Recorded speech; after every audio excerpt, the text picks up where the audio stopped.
ব্যাকইয়ার্ডে আপনি যখন কিছু করবেন টবে করার চেষ্টা করবেন, কারণ ফ্লোরিডার মাটি সব বালু।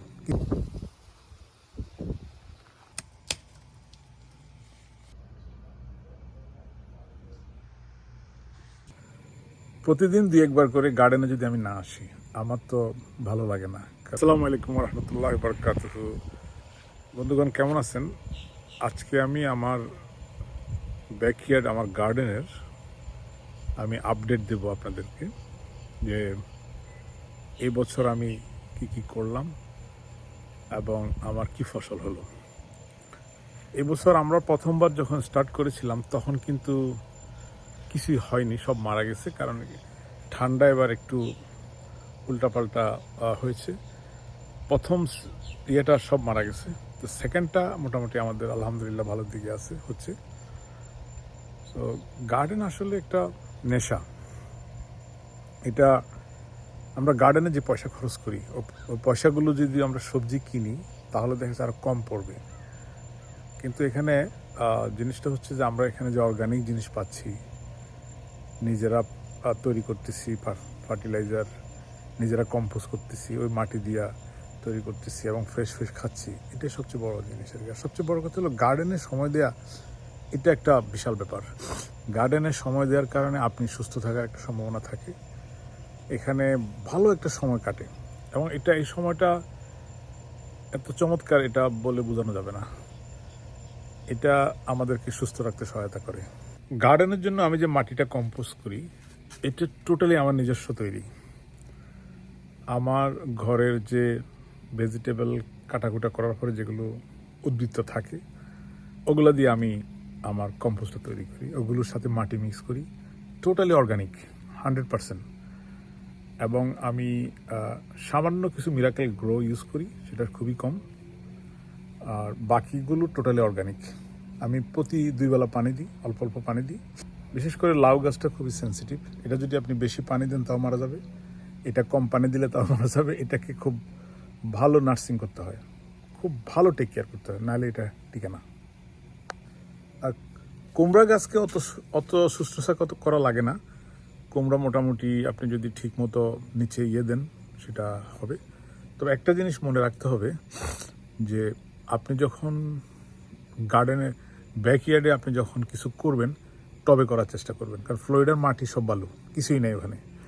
আপনি যদি টবে করেন এটার ভালো একটা বেনিফিট পাবেন এবং আপনি ভালো ফল পাবেন, সোজা কথা। তবে টবটা হইতে হবে একটু বড়, ছোট টবে কিন্তু এটা হবে না, কারণ মাটি যত বেশি এটার উর্বরতা তত বেশি থাকে এবং এটার শিকড়ের জন্য শক্তিগুলো বেশি পায়। আমার বেশিরভাগই টব। প্রতিদিন 2-1 বার করে গার্ডেনে যদি আমি না আসি আমার তো ভালো লাগে না, কারণ সকালে ঘুম থেকে উঠি, ফজর পরে একটু হাঁটাহুটা করি, তারপরে আমি গার্ডেনে আসি পানি দিই, এটা সেবা করি, এটা আনন্দই আলাদা। সো এটার জন্য আপনার ফ্লোরিডার এই যে ট্রপিক্যাল ওয়েদারটা আমাদেরকে সাহায্য করতেছে, কারণ ট্রপিক্যাল ওয়েদারের কারণেই আমরা আসলে এই ফ্যাসিলিটিটা পাচ্ছি। সো আমি অনেকগুলো লাউ গাছ করেছি, লাউ গাছের শেডের জন্য আমি 2টা শেড তৈরি করেছি লাউ গাছের। সো মোটামুটি লাউয়ের সার্ভিস মোটামুটি পাচ্ছি আলহামদুলিল্লাহ। প্রথম একটা হয়েছে কিছু, সেগুলো আমি গিফট করছি, নিজেরাও খাইছি আলহামদুলিল্লাহ। সো দ্বিতীয় মোটামুটি হয়েছে। সো আমি এখন আপনাদেরকে দেখাবো একটা কি অবস্থা চলতেছে আমার গার্ডেনের।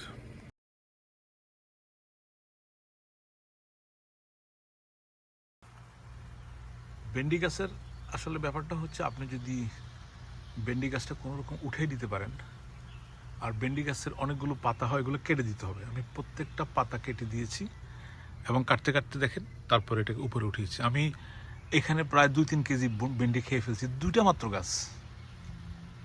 এই টবে 3টা গাছ, তার মধ্যে 2টার মধ্যে ধরেছে, একটা এখনো ধরে নেই, আর ওখানে একটা গাছ, ওখানে একটা থেকে আবার আরেকটু হয়েছে।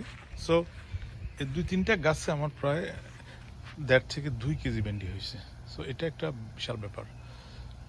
আপনি যদি যত্ন করেন ঠিকমতো, টপটা যদি বড় হয় তাহলে কিন্তু আমি ফলন পাবেন। আরেকটা গাছ আমার এখানে আছে, আমি এর আগে একটা আপডেট দিয়েছিলাম, তেলাকুচা। সো তেলাকুচার প্রচুর ফলন হয়েছে। আমি প্রতিদিন 8-10টা তেলাকুচা খাই, কাঁচা খেয়ে ফেলি, এগুলো রান্না করার জন্য অপেক্ষা করি না। এখানে প্রচুর তেলাকুচা হয়েছে, প্রচুর। সব তেলাকুচা আমরা খেয়েছি এবং আমার নেইবারকে দিয়েছি। আমার বিদেশি নেইবারকে যখন আমি দিই সে তো খুবই খুশি, কারণ তাদেরকে তো এরকম কেউ দেয় না। আমি বরবটি দিছি তাকে, আমি তেলাকুচা দিছি, আমি ওদেরকে কুমড়া দিছি, চাল কুমড়াটা। সো এই যে তেলাকুচা, সো তারা অনেক খুশি, তারা মানে খুবই থ্যাঙ্কসফুল। তারা বলতেছে যে আমাদেরকে আসলে এরকম তো কেউ দেয় না। সো আমি ওদেরকে আরও দেবো ইনশাল্লাহ, কারণ সবাই মিলে জুলে খাওয়ার মধ্যে একটা আনন্দ আছে। আর নেইবারের হকটা কিন্তু অনেক বড় হক। এখানে আমি বেশ কিছু লাউ ধরেছিল, কিন্তু কিছু কিছু আবার মারা যায়, বুঝতেছি না কেন। সেটা কুমড়া, জালি কুমড়া। এখানে আমার কিছু তিতা করলা, বিনস সব কিছু মিলে একটু গিঞ্জি হয়ে গেছে। বরবটি, এটা মাশাল্লাহ অনেক বরবটি খাওয়া হয়েছে, শুকর আলহামদুলিল্লাহ, আল্লাহ দরবারে অনেক অনেক। এটা শুকিয়ে করে শেষ করা যাবে না। ঝিঙ্গাও হচ্ছে আস্তে আস্তে, আল্লাহ খেলাম।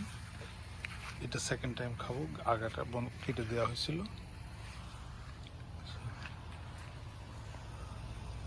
এটা আমার সেকেন্ড সেট। সবচেয়ে ভালো ফলনটা এবার হচ্ছে বেগুন। বেগুন মোটামুটি হয়েছে আলহামদুলিল্লাহ, এগুলো খুব ভালো জাতের বেগুন।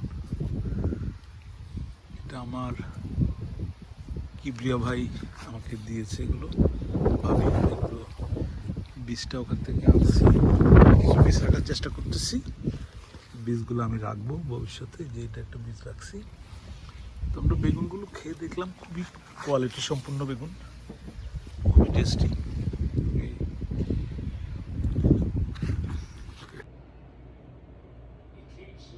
আর এই বেগুনটা এটা অনেক টেস্টি। এই যে এই কালারটা হোয়াইট কালারের বেগুন, এটা মোটামুটি খুবই ভালো ফলন হয় মাশাল্লাহ। আর স্বাদটাও খুব ভালো স্বাদ আর কি। এটা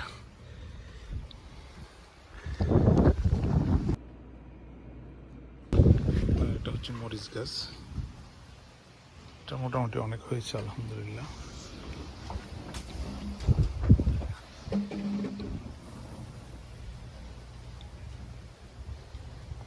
তো আমার এখানে সবচেয়ে খারাপ জিনিসটা হলো যে আমার এবছর নাগামরিচ একটু কম হয়েছে, নাগামরিচটা একটু কম। গত বছর অনেক হয়েছিল, এবছর জানি না, এটা লাকের ব্যাপার, ভাগ্যের ব্যাপার। আমি গত বছর কয়েকটা গাছ আমি দেওয়ার পর এগুলো হয় নাই।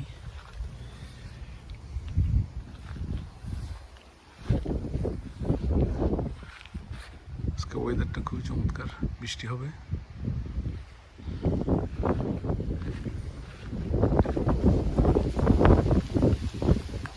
আরেকটা আপডেট ছিল আমার ম্যাঙ্গো গাছটা মারা গেছে আমাদের সেই ফেব্রুয়ারি ঠান্ডায়, এখন আল্লাহর মতো উঠতেছে, জানি না ভবিষ্যতে কি হয়। বড় গাছটাও একদম মারা গেছিল, আবার উঠছে। এগুলো হচ্ছে বড় জাতের লেবু, যেটা আমরা সাতকরা বলি, ওই টাইপের। এটাও মারা গেছিল, আবার উঠছে। এটা হচ্ছে ওই যেটা খুব ফ্লেভার লেবু হয় ওটা, এটাও মারা গেছিল, আবার উঠছে। আমার এখানে একটা মেহেন্দি গাছ আছে, এটাও ঢাল থেকে নেওয়া হয়েছিল, এটাও মোটামুটি হচ্ছে। টব, আমার টবগুলো দেখাচ্ছি এই সাইজের, আমি একসাথে প্রায় 15-20টা নিয়েছি। এই যে প্রতিটা টবই আমার এই সাইজের,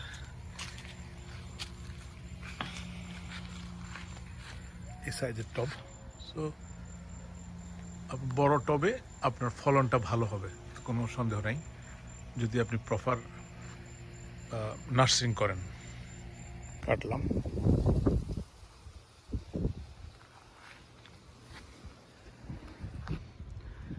এই লাউ একটা কাটবো, এটা একটু বড় হয়েছে, এটা 2 দিন রাখলেও হবে, বাট এখন কচি আছে, মোটামুটি খাওয়া যাবে। এটা আমার মতিউর ভাইয়ের জন্য কাটতেছি।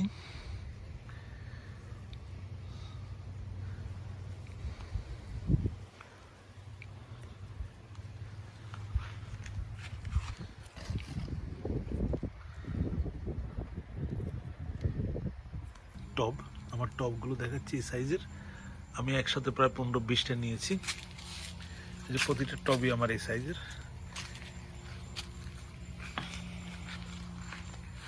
এই সাইজের টব। সো বড় টবে আপনার ফলনটা ভালো হবে, কোনো সন্দেহ নাই, যদি আপনি প্রপার নার্সিং করেন।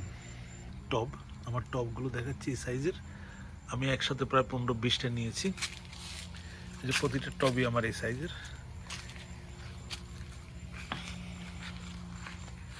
এই সাইজের টব। সো বড় টবে আপনার ফলনটা ভালো হবে, কোনো সন্দেহ নাই, যদি আপনি প্রপার নার্সিং করেন।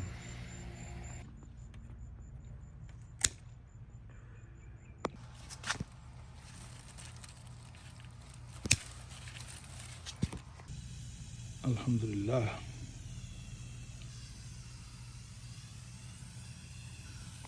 আমার এর আগের ভিডিওতে আমার এক ভাই আমাকে প্রশ্ন করছে, ভাই আপনি এত সময় কিভাবে পান গার্ডেনের সময় দিতে? আসলে ভাই আমি সারা জীবন চাকরি করেছি, সো এখন আমি চাকরি করি না, আমি স্বাধীনভাবে বিজনেস করি এবং বিজনেসটা আমার টোটালি একান্ত। আমার এই বিজনেসে আমার কোনো বস নেই, কোনো কোয়ার্কার নেই, কন্ট্রোলিংটা টোটালি আমার হাতে। আমি বিজনেসের সিইও অথবা চেয়ারম্যান, সব কন্ট্রোল আমার কাছে, এভরিথিং আমার কাছে। স্বাধীনভাবে আমি কাজ করি, আমি 2-3 ঘন্টা কাজ করলে আমার জন্য হয়ে যায়। সো আমি এটার কোনো টাইমিংও নেই, আমি ইচ্ছা করলে সকালে করি, কখনো বিকালে করি, কখনো দুপুরে করি, যখন ভালো লাগে করি, বাকি সময়টা টোটালি আমার। সো আমি আমার সময়টা এনজয় করি, গার্ডেন করি, মাছ ধরি, ঘুরে বেড়াই। মূলত এই জন্যই আমি এই বিজনেসটা পছন্দ করেছি। সো আলহামদুলিল্লাহ আমি ভালো আছি। সো এই জন্যই আমি আসলে সময় দিতে পারি। নেইবারের হকটা অনেক বড় হক, নেইবারকে কিন্তু দিতে হবে। সো তারা আমাকে খুব পছন্দ করে, আমার ফ্যামিলির সবাইকে। একদিন ওখানে আমার নেইবারের মধ্যে একটা বয়স্ক আছে, একদম আমার নানির মতো। সো সে আমাকে বলতেছে, তুই এইখান থেকে যাস না, তুই গেলে তো আমরা অসহায় হয়ে যাবো। সো আমি বললাম যে আমি যাব না, আমি তো আসি, দেখা যাক কদিন থাকবো আমি জানি না, বাট যেহেতু বাড়ি কিনছি থাকতেছি। খুবই পছন্দ করে আমার নেইবাররা আমাকে। সো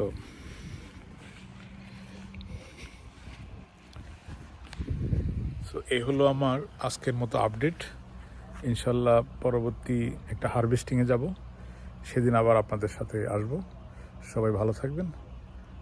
আসসালামু আলাইকুম ওয়া রাহমাতুল্লাহি ওয়া বারাকাতুহু।